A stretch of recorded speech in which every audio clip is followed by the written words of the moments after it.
Like me, this is going to be short and sweet. We are not the favorites for tomorrow's game. We are not the favorites for this competition. I'm so sick of this rhetoric for the last 4 or 5 seasons. All right, no true Manchester City fan actually believes that we're the favorites for this tie. We know that this can go either way. I don't care what the bookies say. I don't care what your mama says. I don't care what your grandma says.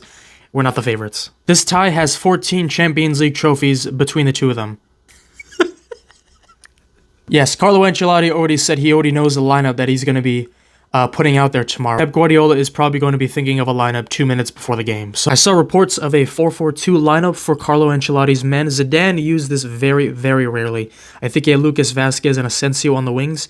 So I'm thinking maybe Vinicius Jr., Valverde on the wings. But with the 4-4-2, it's a very good formation to counteract a 4-3-3. It's a firefighter type of formation. It's very good at creating long balls, and you have a lot of fluidity in that midfield. With just the two, you have more structure, and with long balls to the top, to the forwards, you have more reassurance that you're going to still keep the possession with an extra forward there. You can easily counteract a 4-3-3 because you're going to be obviously in a more better defensive shape to counteract those wings. They have a fully fit squad. We are missing, in my opinion, the Manchester City player of the season, Nathan Ake. We are missing our best defender.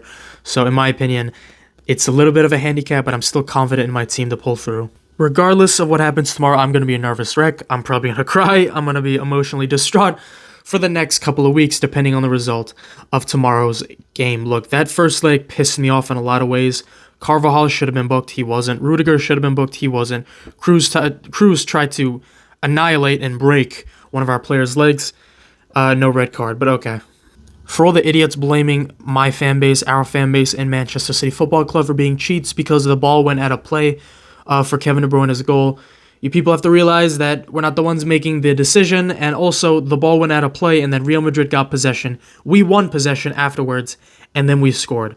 Okay, I guarantee if the ball was out of play and Real Madrid scored, because they got the ball right after that, and they would have scored, Carlo Ancelotti would have no problem with the ball being out. Regardless, as a whole institution, you have to respect them as the greatest club of all time. Bottom line is that we have to be on the front foot. Very similar to our game plan at the Etihad last season. We have to create as many chances, and we actually have to finish our chances. And I know what you're thinking. You won 4-3 at the Etihad. We should have won that game 8-3. I'm not even kidding.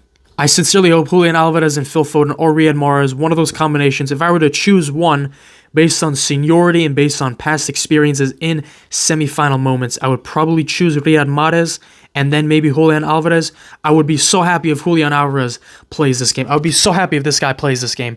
Because if we can keep the ball, we have to be on the front foot. If we can tire them out in the 60th, 70th minute, and we can bring on the likes of Julian Alvarez, I think it can spark our attack to create something absolutely sensational for the last 10 to 15 minutes. Real Madrid like to do a lot of quick little 1-2s, a lot of quick little, back heels, back passes, fakes in the opponent's 18-yard box. You saw Benzema, Vinicius, and Rodri combining like it was nothing. Camavinga and Modric combining on the wings.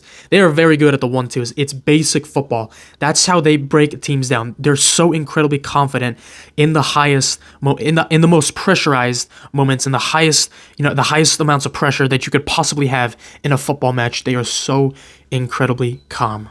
Without further ado, I'm just going to leave it there. I hope we play with Ederson. I hope we have Akanji, Ruben Diaz, and John Stones, and Kyle Walker. I think Kyle Walker should play to counteract Vinicius Jr. He played so amazingly well against Vinicius Jr. I need him to do it one more time. Rodri, obviously, from left to right, it has to be Grealish, Gundogan, De Bruyne, and Bernardo Silva. Up top, it has to be Erling Haaland. I think that is legitimately the only lineup that I can possibly think of. Phil Foden hasn't been getting a lot of game time, hasn't been playing a lot in the biggest moments. Riyad Mahrez has a small chance of coming on. Julian Alvarez also has a small chance of coming on. But I think Laporte, Alvarez, Foden, Mahrez, I think those 4 players should sit on the bench. And I think we should go with a team that actually works. Thank you all so much for watching. I will see you all tomorrow.